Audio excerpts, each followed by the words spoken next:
164 instituciones educativas públicas están identificadas y están autorizadas para iniciar clases semipresenciales, voluntarias.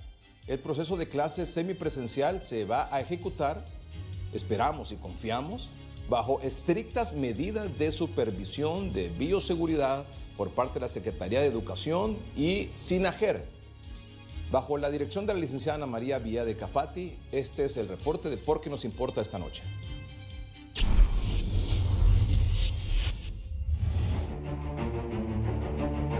Han pasado 17 meses desde que comenzó el brote del nuevo coronavirus y la educación de millones de niños se vio interrumpida. Las escuelas en Honduras siguen cerradas, las aulas vacías, sucias, empolvadas, abandonadas. Alrededor de 1.800.000 estudiantes siguen recibiendo clases de forma virtual.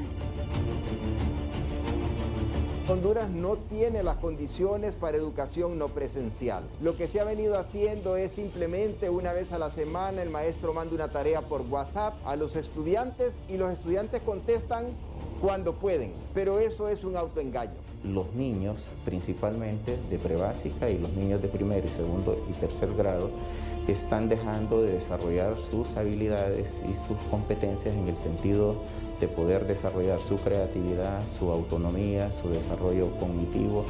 Otra de las problemáticas que enfrenta la población estudiantil es la falta de conectividad y más en zonas postergadas del país.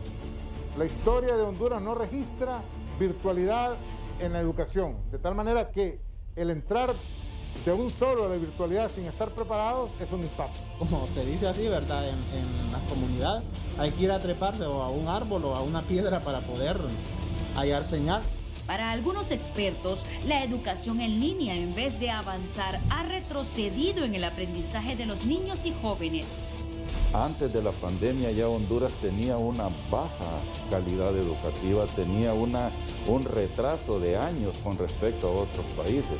Y la pandemia no ha hecho más que duplicar o triplicar ese retraso. Bajo esa premisa, expertos le apuestan a la semipresencialidad en las aulas de clase.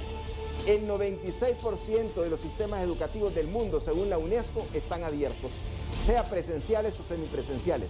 Entonces nosotros estamos entre las excepciones a nivel mundial, entre los pocos países que durante toda la pandemia hemos mantenido el sistema educativo cerrado. Aprender, descubrir, investigar, la escuela, el aula, la socialización que ocurre en el ambiente educativo no tiene sustituto.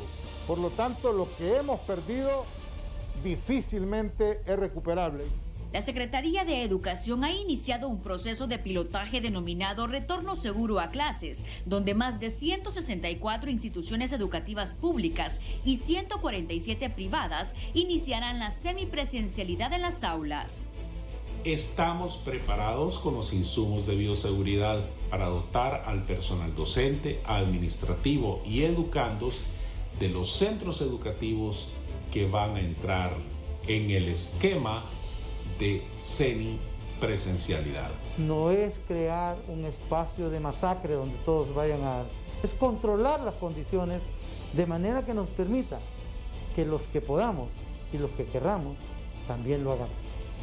Los colegios postulantes deberán garantizar todas las medidas de bioseguridad al personal de la institución. La Secretaría de Educación también completará el esquema de vacunación de los docentes.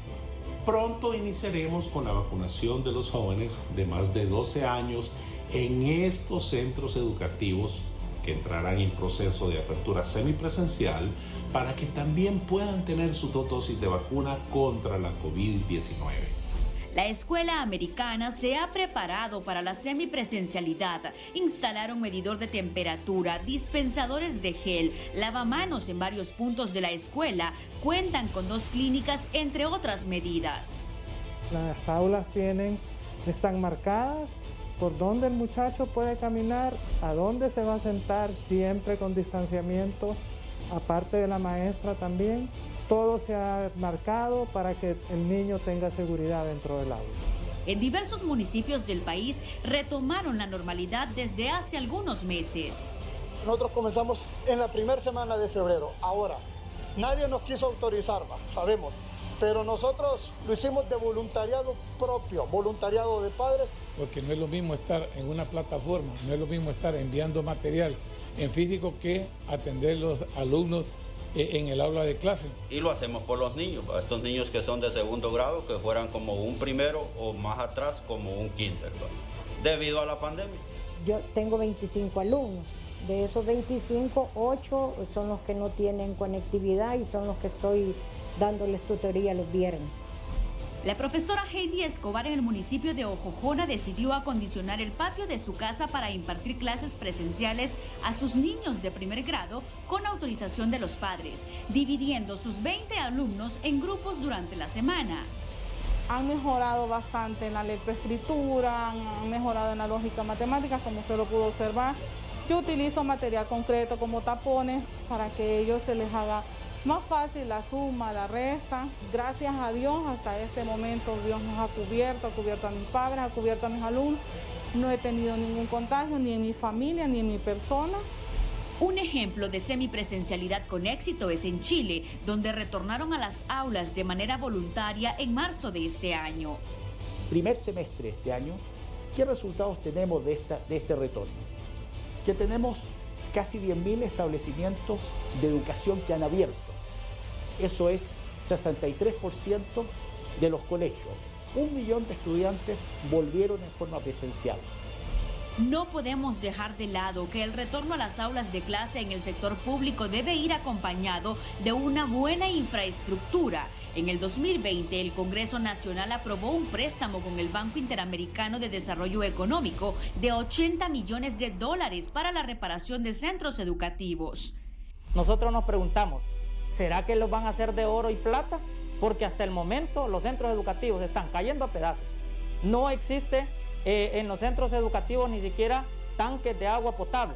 Y no solo eso, los techos casi están destruidos en su totalidad. Pero el proceso más importante es ver la rehabilitación de los centros educativos que ya estaban dañados desde hace mucho tiempo, que es una gran mayoría, así como los que fueron afectados por ETA y OTA. Según UNICEF, las escuelas deberían ser las últimas en cerrar y las primeras en abrir.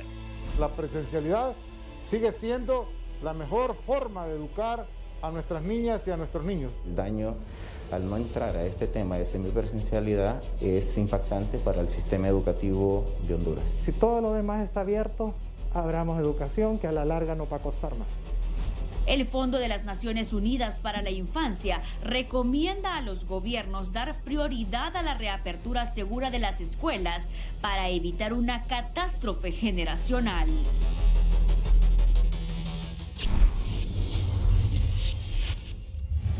El cierre de escuelas tiene consecuencias devastadoras para el aprendizaje, usted lo sabe, y el bienestar de los niños, niñas, adolescentes.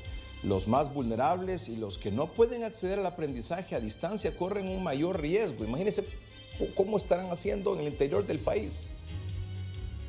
Regresar al aula para ellos ha sido impensable en todo este tiempo. Es necesario hacerlo. Incluso verse obligados, algunos de ellos menores de edad, a contraer matrimonio o trabajo infantil. Son las opciones que les quedan en el interior del país y esa es la realidad. Por eso la necesidad de la reapertura de las escuelas para clases semipresenciales, con un estricto control de las mismas escuelas, de los maestros, primero de las autoridades de las escuelas, de los maestros, de los niños y de los padres de familia, es esencial para el desarrollo de nuestro país. Esta ha sido la sección Porque nos importa, en nombre de la licenciada Ana María Villeda de Cafati.